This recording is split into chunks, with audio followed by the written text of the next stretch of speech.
మిత్రులకు శుభోదయం.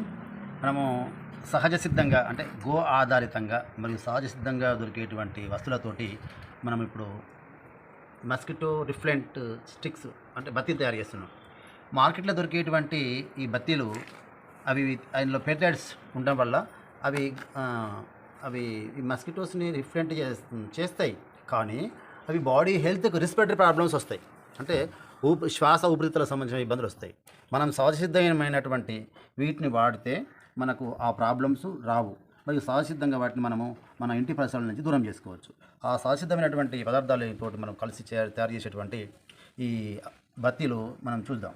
దీనికి కావాల్సింది గోమయం, మా దేశీయ ఆవుల యొక్క మయం. ఇది గోమయం. దీన్ని మంచిగా పొడిపొడిలా చేయడం జరిగింది, ఖచ్చితంగా ఉంది. దీనిలో పడే పదార్థాల్లో ఇది లెమన్ గ్రాస్, నిమ్మగడ్డి అంటాం, నిమ్మగడ్డితోటి తయారు చేసినటువంటి జ్యూస్.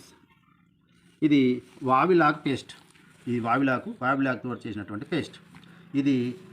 ఈ పేస్ట్ వచ్చేసి ఇది వేపాకు పేస్ట్. ఇది వచ్చేసి రంప పొట్టు, ఇది సహజసిద్ధమైనటువంటి పసుపు, ఇది కర్పూరము, ఇది గానుగతోటి తీసినటువంటి నువ్వుల నూనె, మరియు ఇది రోజ్ వాటర్. వీటితోటి మనం మరియు ఇందులో ఉన్నటువంటి మా దేశీ ఆవుల యొక్క నెయ్యి, వీటితోటి మనము ఈ దోమల బత్తి కనుక చేసుకుంటే ఆ బత్తితోటి కాలినప్పుడు వచ్చేటువంటి వాసన వల్ల దోమలు పారిపోతవి. మరి ఒక్క పక్క మనకు శ్వాస సంబంధించిన జబ్బులు రావు. ఒకవేళ అవి ఉన్నా కూడా నయమైపోతాయి. ఎందుకంటే దీంట్లో ఉంటే చూసారా ఆవు నెయ్యి. ఈ ఆవు నెయ్యికి ఉన్న ప్రత్యేకత ఏమిటి అంటే మన శరీరంలోని అన్ని అవయవాలకు మేలు చేస్తుంది. కాబట్టి ఈ ఇంగ్రీడియంట్స్ తోటి మేము ఇప్పుడు బత్తులు తయారు చేస్తున్నాము, మీరు గమనించగలరు.